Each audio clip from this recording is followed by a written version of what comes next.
Assalamualaikum warahmatullahi wabarakatuh. Perkenalkan, nama saya Renata Julianti Hartono dengan NIM 2022-053-0043. Pada video kali ini, saya akan mempresentasikan hasil resum buku saya mengenai teori budaya konsumen serta gaya hidup dan budaya konsumen. Pembahasan pertama yaitu bab mengenai tentang teori budaya konsumen.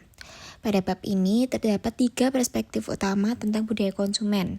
Perspektif yang pertama yaitu pandangan bahwa budaya konsumen didasarkan pada perluasan produksi komoditas kapitalis yang telah menimbulkan akumulasi besar budaya material dalam bentuk barang konsumsi dan tempat pembelian.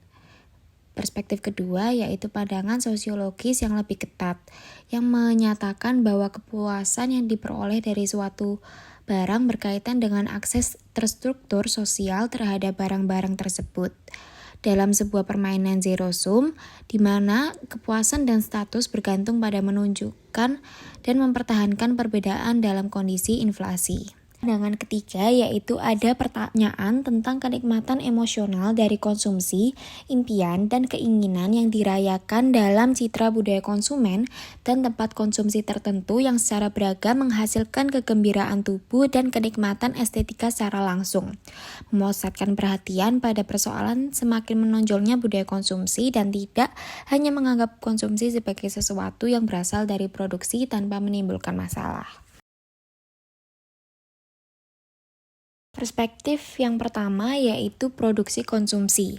Sudut pandang ekonomi klasik, objek dari semua produksi adalah konsumsi, di mana individu memaksimalkan kepuasan mereka melalui pembelian berbagai jenis barang yang terus bertambah.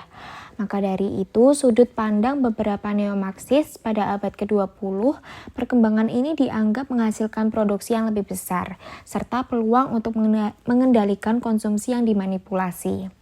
Pada teori Baudrillard adalah memanfaatkan semiologi untuk menyatakan bahwa konsumsi memerlukan manipulasi tanda secara aktif.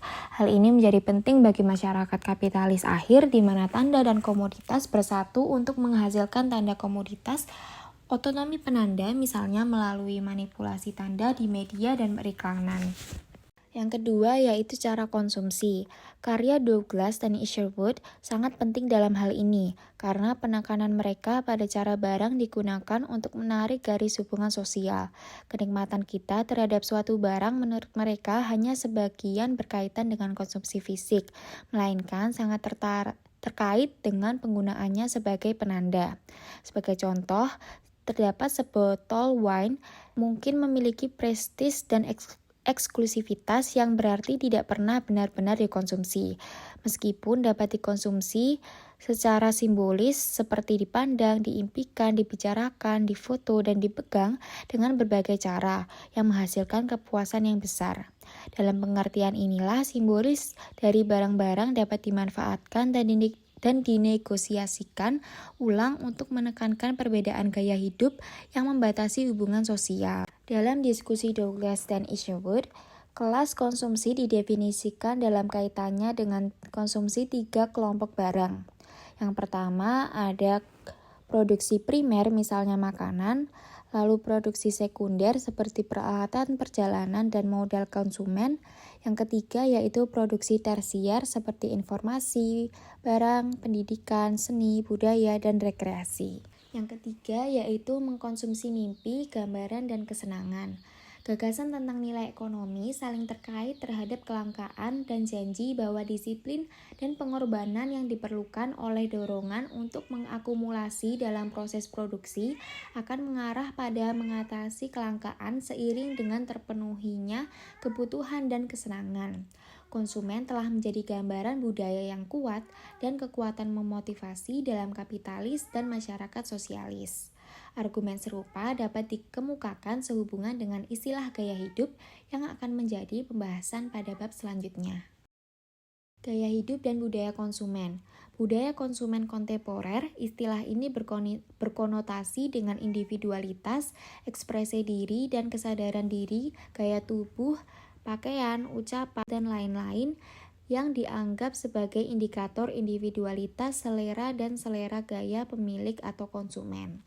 Bab ini merupakan upaya untuk mengembangkan perspektif yang melampaui pandangan bahwa gaya hidup dan konsumen adalah produk masyarakat massal yang sepenuhnya dimanipulasi. Sebuah perspektif yang didasari oleh karya Pierre Bourdieu akan dikembangkan untuk berargumen bahwa konsepsi baru tentang gaya hidup dapat dipahami dengan baik dalam kaitannya dengan kebiasaan kaum borjuis kecil yang baru sebagai kelompok kelas yang terus berkembang memusatkan perhatian pada produksi dan penyebaran produk. Budaya konsumen menekankan bahwa dunia barang dan prinsip-prinsip strukturasinya merupakan hal yang penting dalam pemahaman masyarakat kontemporer.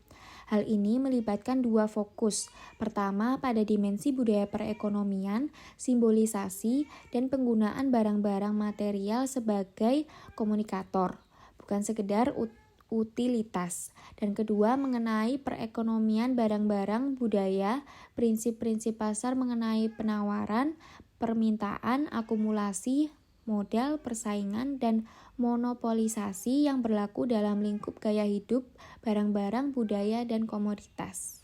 Selanjutnya, ekonomi barang, budaya, dan ruang sosial gaya hidup. Mengikuti pendekatan Bourdieu, berarti mengakui bahwa adanya otonomi praktik-praktik tertentu yang perlu dipahami dalam kaitannya dengan dinamika internal, penataan prinsip-prinsip dan proses-proses yang beroperasi dalam bidang tertentu, dan bertindak dengan cara yang analog dengan perekonomian.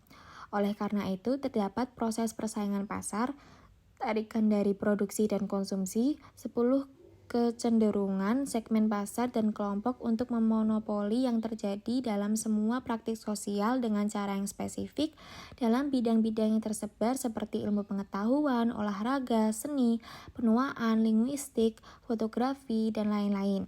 Selain itu, setiap bidang sosial harus dianggap sebagai sesuatu sistem di mana setiap elemen tertentu, agen, kelompok, atau praktik menerima nilai-nilai khas dari hubungannya dengan elemen lainnya. Bagi Bourdieu, ia berupaya memetakan bidang sosial dari berbagai selera. Ruang gaya hidup ditumpangkan pada peta struktur kelas atau pekerjaan yang prinsip penataan dasarnya adalah ekonomi atau budaya modal yang dimiliki kelompok.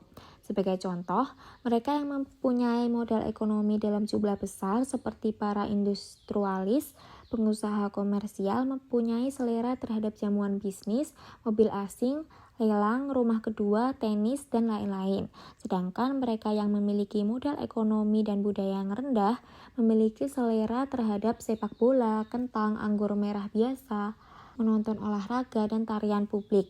Meskipun begitu, terdapat beberapa ilmuwan yang memiliki pandangan berbeda, salah satunya yaitu Featherstone yang beranggapan mengambil contoh-contoh seperti tadi merupakan sebuah ketidakadilan terhadap kompleksitas ruang sosial di mana posisi perantara mempunyai peran yang pasti dalam menghasilkan rangkaian pilihan selera kelompok-kelompok tertentu. Sekian presentasi dari saya. Apabila ada kurang lebihnya saya mohon maaf. Semoga apa yang saya sampaikan dapat bermanfaat.